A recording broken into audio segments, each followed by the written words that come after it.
All I'm getting, frankly, is that one way or the other, people want them to shut down. And unless and until the ADA gets changed, that's not going to happen.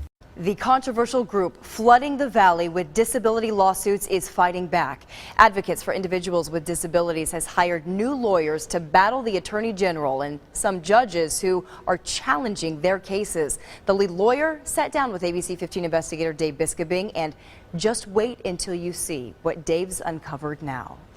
This law firm will be arguing issues that could have a permanent impact not only on ADA cases in Arizona, but across the country.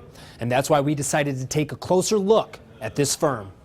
This is John Wilenchek, and right now it's his job to prove why advocates for individuals with disabilities has the right to file 1,700 lawsuits. AID has to file a lot of lawsuits because there is a lot of problems with ADA compliance. We uncovered many AID lawsuits are over parking lot signs. A few inches too low, they demand thousands to settle. These are not frivolous lawsuits. Are you the lead attorney on this? I know that your name has been the top one. My name's on this, and I think I know where you're going with this, by the way, because I did actually defend 2 lawsuits against AID, ironically. Did you catch that? Wilenchek defended businesses sued by AID this year, and now he switched sides. Is that a conflict? He says no. And I think that's given me kind of a unique perspective into why this is a problem. He says AID's fight is one against discrimination and compared it to the Civil Rights Act. If these were businesses that were segregating against colored people, would that be okay? So we asked him to respond to specific allegations made against ADA suers like AID. ADA serial lawsuit litigants, they're a plague on the judicial system.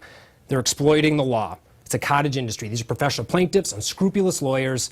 They're fueled by greed, and they're just looking to get quick settlements. Do you think that's fair? I don't think that's fair, and here's why. Those statements assume that this is not an important issue. You know, it's funny, honestly, that you say that, because those are the exact terms that your firm made earlier this year. What we slid over and he won't touch. A motion his firm filed earlier this year. John Wilenchek, his father Dennis Wilenchek, and Brian Hemd all listed on a case defending this restaurant against a different ADA suer.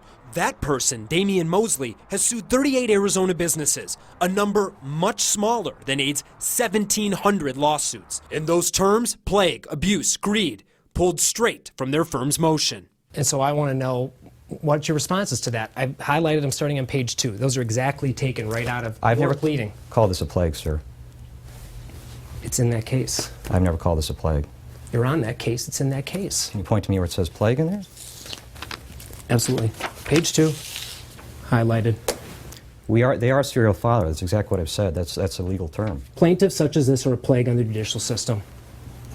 That was the client's position in that case. Absolutely. Your firm wrote that. After the interview, by the time we got back to our office, a voicemail already waiting from Wilenchek, saying he didn't work on that case and didn't write that specific motion. It was his father, Dennis Wilenchek, and Brian Hemd who did. Both of them now working with John, representing AID. So your firm sees no issue in arguing on both sides of an issue that you call a great discrimination issue?